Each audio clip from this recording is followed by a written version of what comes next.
Bank पर focus कर लेते हैं, वो है पीएनबी। पीएनबी को लेकर भी कुछ पॉजिटिव ब्रोकरेज हाउस की रिपोर्ट्स भी आ रही हैं, क्या कुछ निकल कर आए और आगे के लिए तेजी के ट्रिगर्स क्या हैं, ये समझ लेते हैं वामाक्षी से। वामाक्षी बताइए।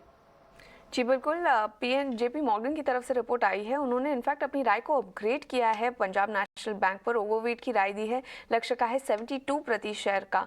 और उनका कहना है कि दूसरे तिमाही में कंपनी ने डिस्क्लोजर्स किए थे और जहां पे हमें नजर आया कि नेट स्लिपेजेस अब नेगेटिव टेरिटरी में आ गए हैं, रिकवरी मोमेंटम है जो नॉन परफॉर्मिंग लोन क्रिएशन को आउटपेस करता हुआ नजर आ रहा है, और कॉर्पोरेट लोन्स पर स्ट्रेस है वो भी काफ़ी कम है। तो ये काफ़ी पॉजिटिव ट्रिगर्स जेपी मॉर्गन को नजर आ रहे हैं। इसके अलावा अगर हम देखें तो कंपनी की जो कैपिटल और लिक्विडिटी पोजीशन है वो भी काफ़ी कंफर्टेबल है, और इन सारे फैक्टर्स को ध्यान में रखते हुए स्टॉक की री रेटिंग हुई थी, जिसके चलते हमने आउट परफॉर्मेंस देखी है कंपनी में। अगर हम देखें पिछले 3 महीने में करीब 44% से चढ़ा है पीएनबी, मगर उसी के मुकाबले अगर निफ्टी बैंक को देखें तो सिर्फ 8% से बढ़ा है ये।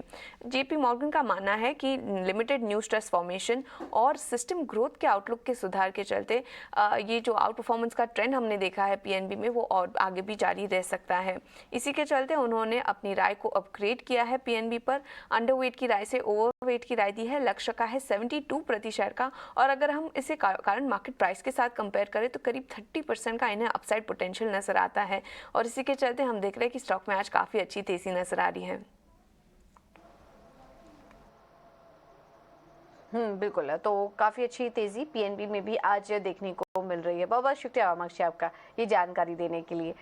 नीरव, सबसे पहले तो यस बैंक पर अपनी राय दीजिए। 11-12 के पास एक सपोर्ट बनाया और उसके बाद से धीरे धीरे धीरे करके ये स्टॉक ऊपर आ रहा है और अब 21 के पास स्टॉक कारोबार कर रहा है। काफ़ी सारी पॉजिटिव चीज़ें और पॉजिटिव डेवलपमेंट होते हुए नजर आए हमने इस बीच यस बैंक के लिए देखे।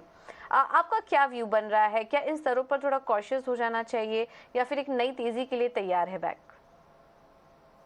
या देखिए, यस बैंक की बात करूं तो बहुत लंबा अरसा ये स्टॉक ने 13-14 और अराउंड 18 के बीच में बिताया है, और फाइनली जाके स्टॉक में एक ब्रेकआउट आया है।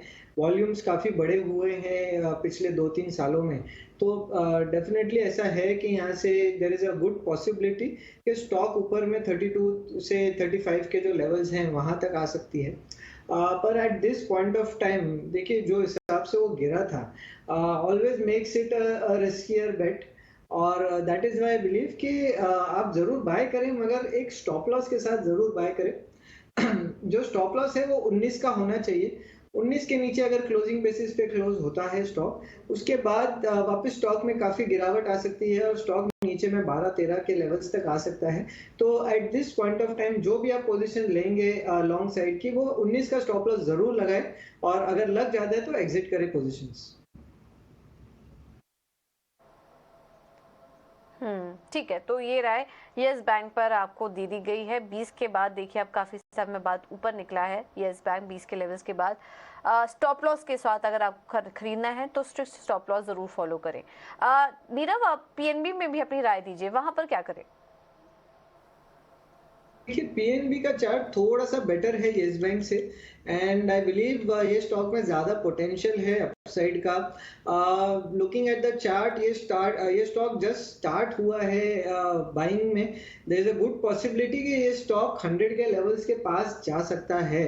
टेक्निकली काफी बढ़िया पैटर्न है, वॉल्यूम्स बहुत बढ़िया रहे हैं, तो that is why I believe कि यहाँ से आप बाइंग कर सकते हैं। एक कंसोलिडेशन प्रॉबेबली हो सकता है 5-1 दिन का, मगर उसके बाद वापस और बाइंग आ जाएगी स्टॉक में, और स्टॉक जरूर अराउंड 90 टू 100 के बीच में जा सकता है, तो आप बाइंग करें।